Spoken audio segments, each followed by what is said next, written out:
rebuilding of the Hohenzollernbrücke, a vital link in German railway geography, began immediately after the end of hostilities. It was back in use in 1948 for pedestrians, but not fully operational for trains until 1959.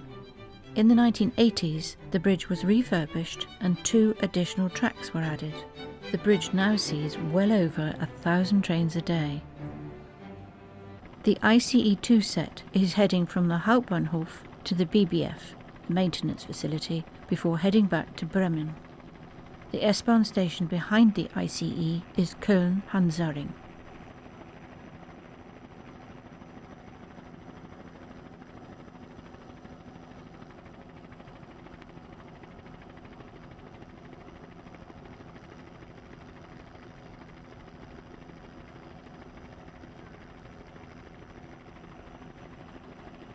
Inbound from Mainz, Koblenz and Bonn is a classic local-hauled intercity, though as is usual northbound, the driving trailer is at the front. This train will have used the Rhine left bank railway and entered the Cologne area at Eiffeltor, where there was once a rail distribution yard for wagon load traffic, but is now an intermodal terminal. It would then join the freight line, separate tracks for that, and proceed through Köln Süd and Köln West to reach this complex junction.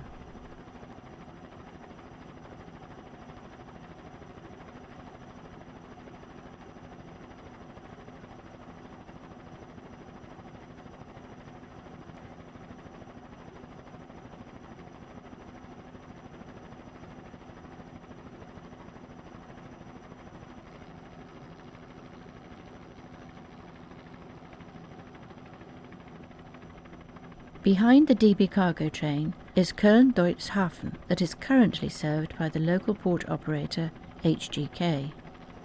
This is one of the very few DB intercity trains that use the right bank railway.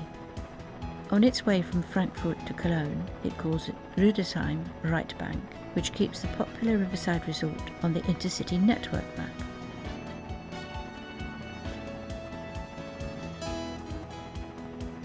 We saw quite a few interesting trains during our stay, this one in particular. The cars on board this Vectron-headed freight are Dacias and are manufactured in Romania. Dacia is owned by Renault, and these compact SUVs are aimed at the value end of the market. Many of these vehicles are exported to the UK. They are shipped from the Netherlands.